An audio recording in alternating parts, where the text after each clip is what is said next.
In the name of Allah, the most merciful and the most beneficent. Assalamu alaikum 5 class. I hope all of you will be fine.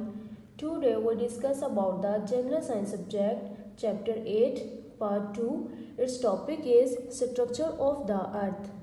Students, first of all we discuss about the learning outcomes of part 2. Identify similarities and differences among the different types of soil.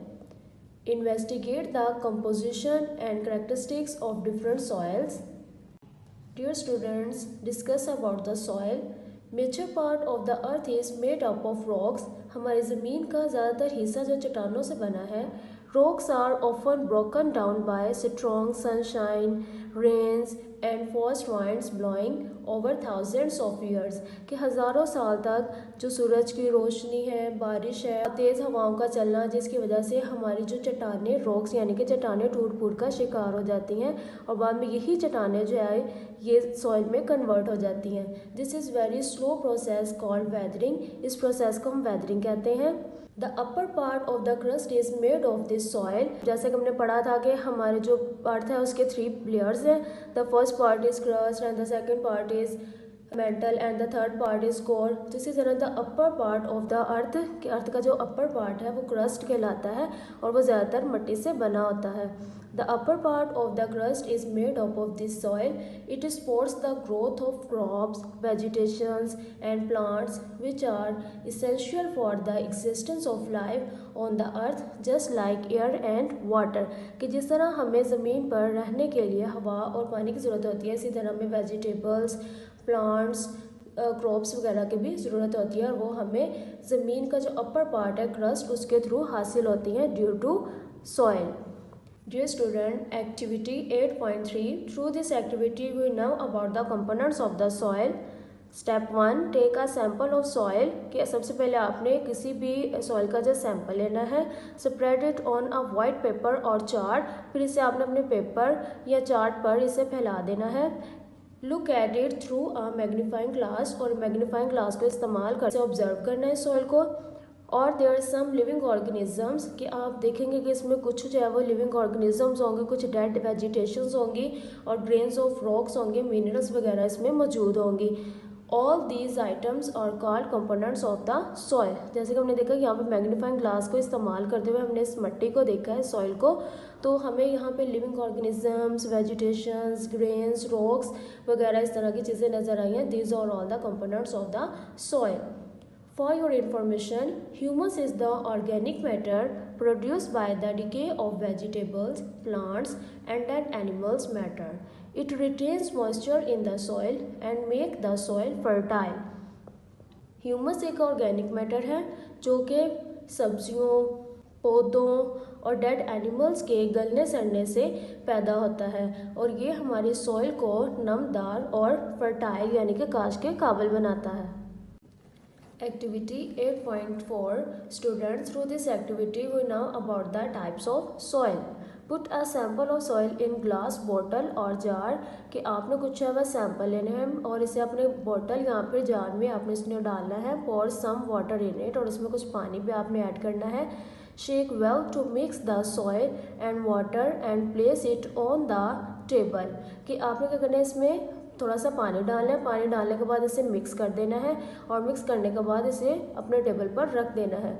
Observe it after 2 hours और 2 घंटों के बाद आपने observe करना है. Do you observe different layers कि आप यहाँ पे देखें, कुछ आप लेयर्स को देखेंगे. जैसे ये देखें, यहाँ पे हमारे पास 3 टाइप्स में हमने ये सॉइल ली थी और इसको हमने पानी डाला. पानी डालने के बाद इसको हमने शेक किया. तो शेक करने के बाद 2 घंटे के लिए इसे रख दिया. रखने के बाद हमने देखा कि ये इसमें 3 लेयर्स बन रही है. जार में आप देख सकते हैं फर्स्ट, सेकेंड एंड थर्ड, ये 3 लेयर्स हैं. तो हम जानेंगे कि ये हमारी कौन सी लेयर है. जैसे कि लास्ट लेयर ये वाली, इसको हम कहते हैं क्ले, इसको बोलते हैं सैंड और जो ऊपर वाली लेयर इसको बोलते हैं silt. You will observe that the lowest most layer consists of gravel, then sand. Above it is sticky type soil suspended in water, and the top surface is a layer of dead vegetation matter. तो इस तरह आपने देखा कि हमें 3 types के हमें soil नज़र आ रही है और इनके डिफरेंट नेम्स हैं. जैसे कि मैंने आपको बताया, जो लास्ट लेयर है इसको हम कहते हैं क्ले, और जो सेकेंड लेयर है इसको बोलते हैं सैंड, और जो यहाँ पे फर्स्ट लेयर है इसको बोलते हैं silt. The next topic is characteristics of soil. The top layer of soil consists sufficient amount of humus. कि हमारा जो टॉप लेयर ऑफ सॉइल है वो ह्यूमस पर मुश्तमिल होती है। ह्यूमस क्या था? Decay of vegetable, plants and animals matter. It is grey in colour, ये ग्रे कलर में होती है। Below it is a layer of सब सॉइल विच कंटेन्स क्ले, के जो ह्यूमस है, ह्यूमस के नीचे जो सेकेंड लेयर इसको हम बोलते हैं clay. Its colour is brown और रेडिश, इसका रंग जो है वो ब्राउन और रेडिश होता है। The lowest layer consist of gravel, जो लोवेस्ट लेयर है वो ग्रेवल पर मुश्तमिल होती है।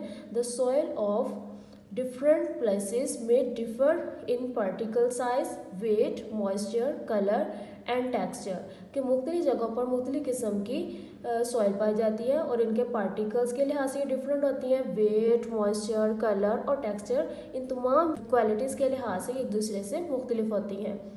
एक्टिविटी 8.5, इस एक्टिविटी के थ्रू हम जानेंगे कि किस तरह हम लोग ऑब्जर्व कर सकते हैं कि कौन सी क्ले जो है किस टाइप की है। Collect samples of soil from 3 different places, हमने 3 डिफरेंट प्लेसेस से सैम्पल कलेक्ट करने हैं 3 टाइप्स ऑफ सॉइल के। Observe each sample on the basis of their properties and right it in the specific column. यहाँ पे हमारे पास कॉलम दिए गए हैं, ये प्रॉपर्टीज़ हैं। प्रॉपर्टीज़ के बाद सैम्पल 1, सैम्पल 2 और सैम्पल 3 लिखा गया। मीन्स हमने 3 टाइप्स की सॉइल लेनी है और इसका हमें अपने ऑब्जर्व करना है। जैसे कि सबसे पहले हम बात करें टेक्सचर की। जो सैम्पल 1 है इसका टेक्सचर कहता है कि वो स्टिकी है, सैम्पल 2 का कॉर्स है और सैम्पल 3 का स्मूथ है। टेक्सचर के लिहाज से इन तीनों में ये डिफरेंस है। सेकेंड पॉइंट है कलर। कलर के लिहाज से इन तीनों सैम्पल्स में क्या डिफरेंट है? जो फर्स्ट सैम्पल है उसका कलर ब्राउन है, सेकेंड सैम्पल का ब्लश ग्रे कलर है और जो सैम्पल 3 है उसका रेडिश कलर है। इसी करेंगे, जो सैम्पल 1 है उसका पार्टिकल जो है वो स्मॉलेस्ट है, सैम्पल 2 के पार्टिकल्स लार्जर है और सैम्पल 3 के पार्टिकल्स स्मॉलर है। According to weight, the first sample is lightest and the second sample is heavy and the third sample is light. और मॉइस्चर के लिहाज से देखें, this is dry, first sample dry है, सेकेंड सैम्पल भी dry है और जो सैम्पल 3 है वो डिम्प है। डिम्प कहते हैं नमदार। The place of the sample, किस जगह से हमने ली है ये तीनों सैम्पल्स। फर्स्ट सैम्पल हमने कैनाल से लिया है, सैम्पल 2 हमने बैरन और सैम्पल 3 जो है वो गार्डन से लिया है। ये कैनाल से यानी कि किसी नदी या नहर के किनारे से लिया है, बैरन यानी कि ये बंजर ज़मीन से लिया और गार्डन यानी कि ये हमने किसी बाग से या पार्क वगैरह से इसे मिट्टी को लिया है। Dear student, the next topic is type of soil. Basically, there are 3 types of soil. The first is clay, the second is sand and the third is silt. Clay particles are very small in size, कि clay के जो particles हैं वो बहुत छोटे छोटे होते हैं। The soil is soft, sticky and brownish in color, कि ये बहुत ज़्यादा soft होती है, sticky होती है और brownish color में होती है। It can hold more water, ये बहुत ज़्यादा पानी अपने अंदर जज़ब कर लेती है। It is very hard when dry, कि जब हम इसको खुश करते हैं तो ये बहुत ज़्यादा hard हो जाती है यानी कि सख्त हो जाती है। It is used to make bricks and pottery, इसको जो है वो बर्तन या फिर ईंटें वगैरह बनाने के लिए इस्तेमाल किया जाता है। The second type is sand. Sand consists of bigger particles of grey color, कि जो sand के particles है वो clay की निस्बत bigger होते हैं और ये grey color के particles होते हैं and light in weight, और इनका वजन जो है वो कम होता है। Plants do not grow well in it, कि इन पर जो हम प्लांट्स को ग्रो नहीं कर सकते कंपेयर टू अदर सॉइल, के दूसरे सॉइल की जो टाइप्स हैं उनके निस्बत हम सैंड पर प्लांट्स को ग्रो नहीं कर सकते। It is found on coastal areas और रिवर, कि ये दरियाओं और सहरा वगैरह में पाई जाती है। इस टाइप की मिट्टी जो है जिसे हम सैंड कहते हैं, सैंड हमारा कोस्टल और रिवर के साइड पर पाई जाती हैं। The third type of soil is silt. Silt is a mixture of sand, clay and humus. Silt जो है वो sand, clay और humus का mixture होता है। Humus is the organic matter produced by the decay of vegetables, plants and dead animals matter. It is very useful for gardening, growth of plants and crops. कि silt जो है ये humus की मौजूदगी की वजह से मिट्टी यानी कि सॉइल को फर्टाइल करता है। तो due to this humus the clay of is very useful for gardening, growth of plants and crops, कि इस ज़मीन पर, इस मिट्टी पर हम बहुत से पौधों को, अपने क्रॉप्स वगैरह को उगा सकते हैं। The texture is smooth and silky, इसका टेक्सचर स्मूथ और सिल्की होता है। It can hold more water than sandy soil, ये सैंडी सॉइल की निस्बत ज़्यादा पानी अपने अंदर ऑब्जर्व कर सकता है, जज़ब कर सकती है। It also hold strongly the plant roots, ये प्लांट्स की जो रूट्स यानी कि जो इनकी जड़ें होती हैं उनको मजबूती से पकड़ती है। Do you know soil contains water and air, यानी कि पानी और हवा इसमें मौजूद होते हैं। Which are essential for life, जो कि उनकी ज़िंदगी के लिए अहम होती हैं। जैसे कि कुछ एनिमल्स हमने देखे हैं जो कि हमारी सॉइल में रहते हैं, जैसे उनमें लिविंग ऑर्गेनिज्म में आते हैं अर्थवर्म्स हैं, इंसेक्ट्स हैं, रैबिट्स हैं, रैट्स हैं, और इसके अलावा बहुत से जो है वो लिविंग ऑर्गेनिज्म है जो कि हमारे मिट्टी में रहते हैं। और वे मिट्टी में जो है वो इसीलिए रहते हैं क्योंकि हमारी जो सॉइल है उसमें वाटर और एयर दोनों मौजूद होती हैं। Do you know the bacteria and other microorganisms in the soil convert the waste of living or animals and dead plants into useful nutrients? They increase the fertility of the soil. कि हमारी ज़मीन में कुछ है वो bacteria और कुछ दूसरे माइक्रो ऑर्गेनिजम्स होते हैं जो कि डिकम्पोजिशन के अमल के बाद वो एक जो है वो यूजफुल न्यूट्रिएंट्स में कन्वर्ट हो जाते हैं, जिसकी वजह से हमारी जो सॉइल है वो फर्टाइल हो जाती है। फर्टाइल कहते हैं यानी कि काश्त के काबिल हो जाना। The next topic is absorption of water bye soil, कि हमने टाइप्स ऑफ सॉइल हमने पढ़ा, जैसे कि सिल्ट, सैंड और क्ले, ये सारी क्या है टाइप्स ऑफ सॉइल है। इन टाइप्स ऑफ सॉइल में हम देखना है कि किस टाइप में सबसे ज़्यादा पानी जो है वो ऑब्जर्व होता है। विच soil observe more water, let us perform activity 8.7। Arrange different types of soil, कि हमने सॉइल लेनी है जैसे सैंडी सॉइल, सिल्टी सॉइल और क्ले सॉइल। टेक 3 स्टाइलोफॉर्म और प्लास्टिक कप्स, हमने 3 जो है वो प्लास्टिक कप्स लेने हैं। Make a drain hole at the bottom of each cup, हर कप के नीचे हमने छोटे छोटे से सुराख बनाने हैं। जैसे कि स्टूडेंट्स इस पिक्चर में दिखाया गया, ये देखिए 3 हमारे पास कप्स हैं और इन कप्स के नीचे देखिए आपको छोटे छोटे से सुराख नज़र आ रहे होंगे। तो इस तरह के हमने छोटे छोटे से इन कप्स में सुराख करने हैं। Fill the 3 cups with each sample of soil, जैसे कि हमने पढ़ा था यहाँ पे हमने सिल्ट सॉइल लिया है, क्ले सॉइल है और सैंडी सॉइल है। तो इन तीनों टाइप्स को हमने अलग अलग कप्स में डाल देना है। प्लेस ईच कप इन अ बिगर बेकर, हमने एक जो है वो एक बेकर लेना है और इसके अंदर इसको रख देना है जो कि हमने मिट्टी से भरा हुआ था जो कप। Add the same measured quantity of water in each cup, हर कप में हमने एक ही क्वांटिटी में वाटर ऐड करना है। जैसे कि आप नज़र आ रहे हैं यहाँ पे देखिए एक ग्लास बना हुआ है सेम साइज़ का और इसमें पानी की जो क्वांटिटी, वाटर की क्वांटिटी वो भी सेम है। तो सेम वाटर ऑफ क्वांटिटी हमने इसमें ऐड करनी है। Allow all sample to remain undisturbed for able 10 minutes, और 10 मिनट्स के लिए हमने इसे छोड़ देना है और इसको बिल्कुल भी जो है वो टच नहीं करना, ना ही इसको हिलाना है।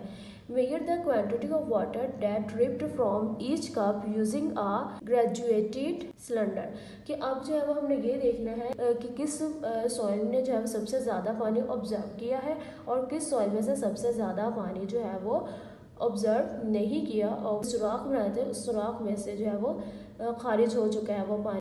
Dear students, perform this activity. This is your home task and write observation according to the points and fill the table. After your observation, you see that water drained rapidly through sandy soil, कि sandy soil में हमारा जो water है वो तेज़ी से drained हो जाता है यानी खारिज हो जाता है। The drain of water through silty soil is less than the sandy soil. sandy soil की निस्बत जो silty soil है इसमें पानी जो है वो कम खारिज होता है। Whereas more water is absorbed by clay, और clay में सबसे ज़्यादा पानी जो है वो एब्जॉर्ब होता है, मीन्स जज़ब करती है क्ले सबसे ज़्यादा पानी को। Interesting information, clay is useful to make pottery, sand for glass and silt is good for cultivation. Students, the discussion of chapter 8 part 2 are completed. Now we discuss the question answers.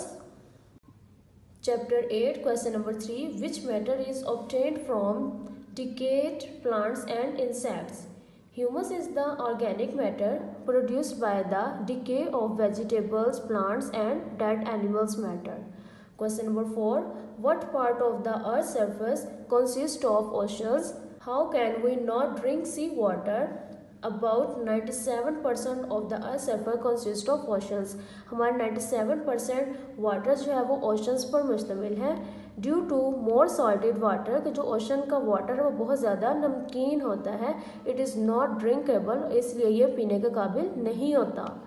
Question number 5, where is the water found in the form of solid, liquid and gas? कि हमारा जो water है किन किन जगहों पर solid, liquid और gas के फॉर्म पर मौजूद होता है? Answer, the water is found in the form of solid is glaciers, के ग्लेशियर्स पर यह सॉलिड फॉर्म में होता है। In the form of liquid is rivers, oceans, और रिवर्स और ओशन में ये लिक्विड फॉर्म में होता है। And in the form of gas is clouds and water vapours, clouds और वाटर वेपर्स में ये गैस के फॉर्म में मौजूद होता है। Chapter 8, question number 3, constructive response questions. Question number 2, which soil is used to plaster the village houses? Which property of the soil is useful to do so? Silt soil is used to plaster the village houses. The texture of silt is smooth and powdery, due to which its grip is strong. Question number 3, how do the plants, roots and other creatures inside the earth breathe? कि हमारे जो plants, roots और जो दूसरी creatures means rabbits, rats, जो दूसरे insects हैं वो किस तरह जो है वो ज़मीन के अंदर सांस लेते हैं? The plants, roots and other creatures inside the earth breathe through moisture and dissolve oxygen in water and air spaces in the soil. कि हमारे ज़मीन के अंदर वाटर मौजूद होता है, उस वाटर में ऑक्सीजन डिसॉल्व होती है और इसके अलावा जो इसके अंदर जो है वो एयर होती है, जिसकी वजह से कोई भी जानदार जो है लिविंग ऑर्गेनिज्म इसके अंदर सांस ले सकते हैं। Question number 4, investigate. You have heard the devastation caused by floods. What is its reason? How can the surplus water floods be made useful? कि आपने जो है सैलाब वगैरह से होने वाले तबाहकारियों के बारे में सुना होगा, इसकी क्या वजह है और हमारा जो अजाफी वाटर यानी कि पानी है तो हम इसको कैसे अपने लिए महफूज कर सकते हैं? Heavy rain, deforestation and lack of dams to store rain water और डिवोस्टेशन ऑफ फ्लड्स। बहुत ज़्यादा बारिश का होना, जंगलात की कटाई और बारिश के पानी को स्टोर करने के लिए डैम्स का कम होना, ये सारी वजूहात हैं सैलाब आने की। We can made useful the surplus water by storing it in dams, कि हमें ज़्यादा से ज़्यादा डैम्स बनाने चाहिए और इन डैम्स में हमें जो सरप्लस वाटर है इसको स्टोर करके इस वाटर को हम अपने लिए फ़ायदेमंद बना सकते हैं। Dear students, all the questions are completed. Learn these questions and do the written practice of these questions. Dear student, this is your home task. What are the sources of water in your school and home? Dear students, the briefing of chapter 8 are completed. I hope all of you understood the all concepts and able to discuss about describe the structure of the earth and physical characteristics of these parts, describe the sources of water on the earth, identify similarities and differences among the different types of soil, investigate the composition and characteristics of different soil. Dear students, read this lesson carefully and underline the important points and do the written practice of filling the blanks, true, false column from the reading, and also learn and write the questions. Take care and Allah Hafiz.